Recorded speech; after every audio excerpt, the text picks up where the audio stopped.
to fight on the landing ground.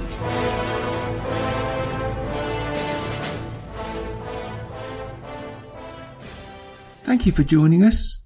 You are listening to A Radio, and this is The Morning Moment. Please click on the follow button on Spreaker.com. This piece is a bit of a strange piece. It's a kind of going back in time. In 1994, the same member of the Democratic Party that is in the Senate right now had this to say on immigration. And maybe that's one of the problems in US politics, that it's the same politician as in 1994. There are no term limits. Take a listen to this. You have to concentrate on saying the people who should be here are those who come legally at this time. And we've got to, for the time being, enforce our borders. The day when America could be the welfare system for Mexico is gone. We simply can't afford it. And I think you've seen the figures to state and local governments of what the cost is. It's over $2 billion. I think we should enforce our borders. To have a situation where 40% of the babies born on Medicaid in California today are born of illegal immigrants creates a very real problem for the state, which is in deficit. Look, of course you can enforce the borders. Let me finish. I agree. To have 17% of our prison population at a cost of $300 million a year be illegal immigrants who come here and commit felonies. That's not what this nation is all about. Very simple. They've been enforce our border. They have been speed up the asylum process. They have been crack down on illegal smuggling.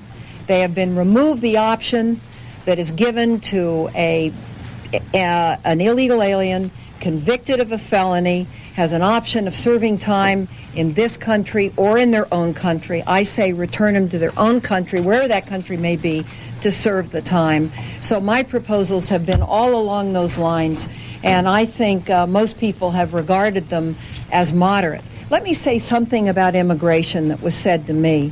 This is the first time that I know of in the history of this country that you have had two United States senators from a state impacted by immigration that have been willing to get into the issue. We're getting into the issue with a view that everybody's going to have a number of different proposals. The Attorney General is going to choose some and not choose others, and that's fine. But that there should be a reasonable debate and discussion on what we can do. Not to do so, I think, is to risk an enormous backlash against all immigrants, and that would be most unfortunate. There is a problem. We've got to meet that problem with prudent, wise, and moderate solutions, and I think we can. So thank you, everybody.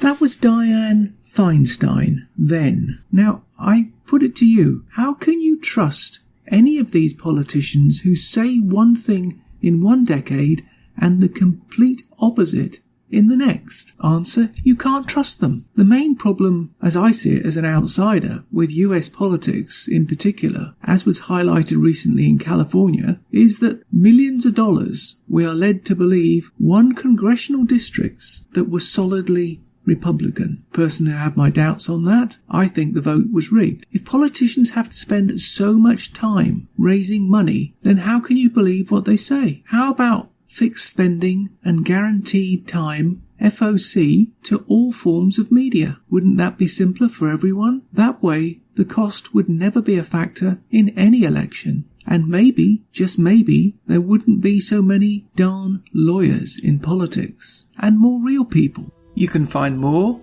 at aradio.wordpress.com, where you can find links to us on Twitter, Facebook, Instagram, iTunes, iHeartRadio, Gab, and email. You can now find us on Spotify. Just go to the podcast section and type Canadian Politics with a Twist, and you'll find us. We are continuing to reach out to you, so please pass on the links. Please click on the follow button on Spreaker.com.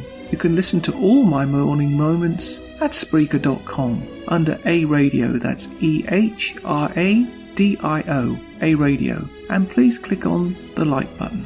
And you can find all my podcasts and morning moments at aradio.wordpress.com and click on the Morning Moments tab.